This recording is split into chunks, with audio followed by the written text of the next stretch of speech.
አሜን። ምናልባት እድናችሁ ሌላ ቦታ ሆኖ ያላማተናችሁ አሁን ደግማችሁ የሚሰማችሁ አብራችሁ አማቱ። በስመ አብ ወወልድ ወመንፈስ ቅዱስ አሐዱ አምላክ አሜን። ከሁሉ ነገር አስቀድሞ ይህን ጊዜ ቅድሚያችን ላይ ጨምሮ የሰጠን ሌሊቱን በብርሃን የለወጠልን ዘመነ ጽጌውን ወርኃ ጽጌውን በሰላም አስጀምሮ ዛሬ የእመቤታችንን የስደቷን አገልግሎት ተፈጸመ ብለን እንድንዘምር እንድናመሰግን ጊዜ የሰጠን ከኛ በላይ ስለኛ የሚያስብልን ድንቅ አባት የሁላችን ፈጣሪ መድኃኒታችን ኢየሱስ ክርስቶስ በሁላችንም አንደበት ምስጋና ለእሱ ይሁን፣ የተመሰገነ ይሁን።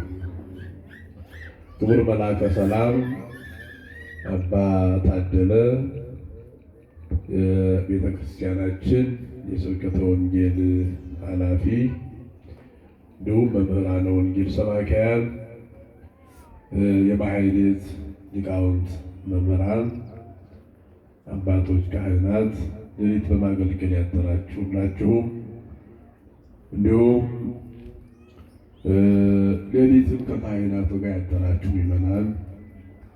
አሁንም ደግሞ በጠዋቱ እግዚአብሔርን ለመስማት የመጣችሁ አባቶች፣ እናቶች፣ ሕፃናትን ጨምሮ ሁላችሁም በእግዚአብሔር ስም ሰላም እላችኋለሁ።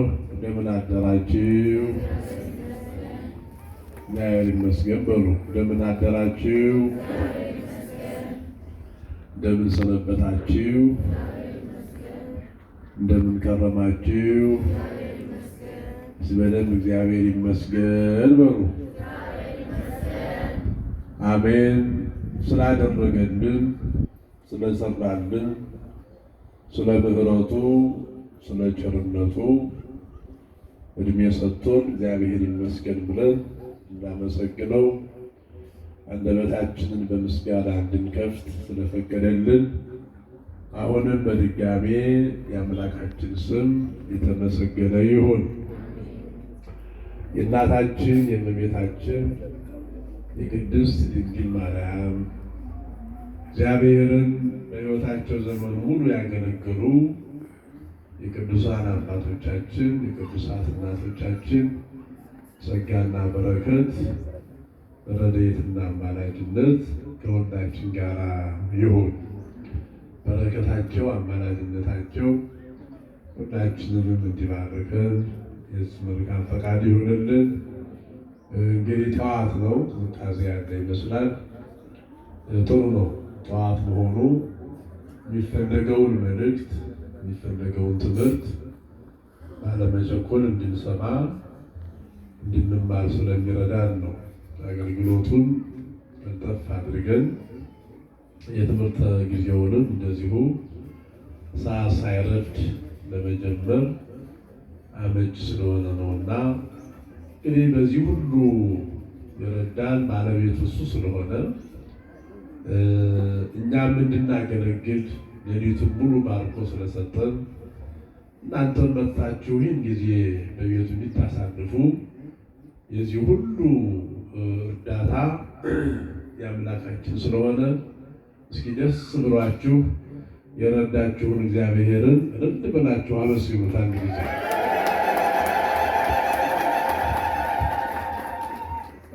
ያንስበታል። ድገሙት።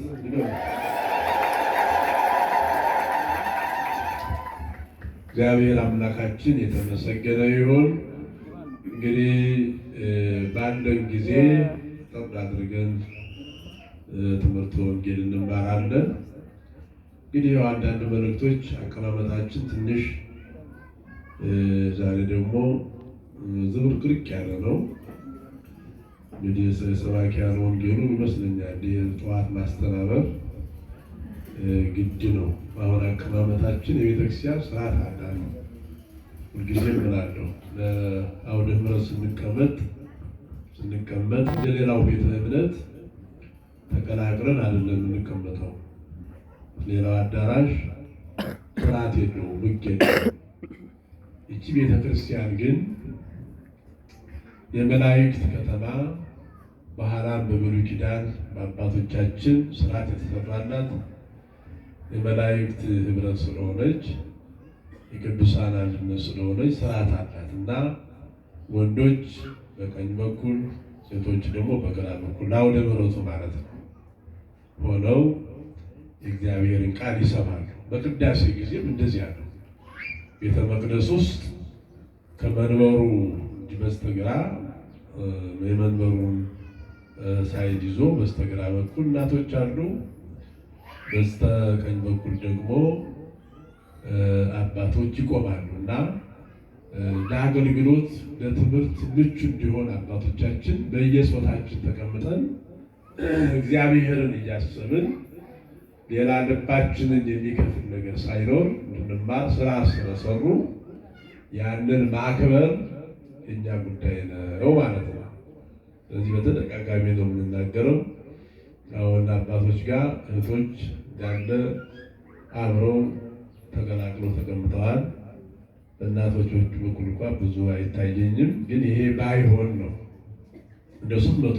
የዚህ ብቻ ሳይሆን የትኛውን ቤተክርስቲያን ስትሄዱ ለትምህርት ጊዜ ስትሰጡ ጾታችሁን አይታችሁ እናቶች በእናቶች በኩል ወንዶች በወንዶች በኩል ስርዓታችንን ጠብቀን ጾታችንን ጠብቀን ብንቀመጥ ለአገልግሎቱ ምቹ ይሆናል።